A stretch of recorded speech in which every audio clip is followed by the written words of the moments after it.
सम्यक ज्ञान। मोह से भरा हुआ संसार एक सपने की तरह है। यह जब तक ही सच लगता है जब तक आप अज्ञान की नींद में सो रहे होते हैं। जब नींद खुलती है तो इसकी कोई सत्ता नहीं रह जाती है। जिस तरह एक प्रज्वलित दीपक को चमकाने के लिए दीपक की जरूरत नहीं होती, उसी तरह आत्मा जो खुद ज्ञान स्वरूप है, उसे और किसी ज्ञान की आवश्यकता नहीं होती। अपने खुद के ज्ञान के लिए तीर्थ करने के लिए कहीं जाने की जरूरत नहीं है। सबसे अच्छा है और बड़ा तीर्थ आपका अपना मन है, जिसे विशेष रूप से शुद्ध किया गया हो। जब मन में सच जानने की जिज्ञासा पैदा हो जाए तो दुनियावी चीजें अर्थहीन लगती हैं।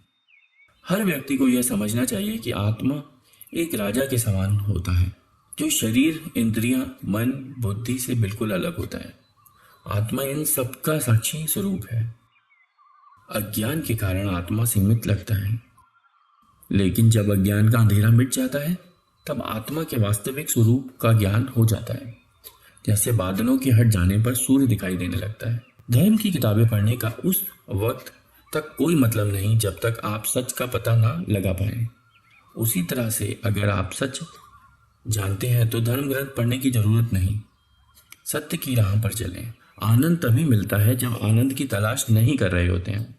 एक सच यह भी है कि लोग आपको उसी वक्त तक याद करते हैं जब तक सांस चलती है। सांस के रुकते ही सबसे करीबी रिश्तेदार, दोस्त, यहां तक कि पत्नी भी दूर चली जाती है। आत्म संयम क्या है? आंखों को दुनियावी चीजों की ओर आकर्षित ना होने देना और बाहरी ताकतों को खुद से दूर रखना। सत्य की कोई भाषा नहीं। भाषा सिर्फ मनुष्य का निर्माण है, लेकिन सत्य मनुष्य का निर्माण नहीं है, आविष्कार है। सत्य को बनाना या प्रमाणित नहीं करना पड़ता, सिर्फ उधारना पड़ता है। सत्य की परिभाषा क्या है?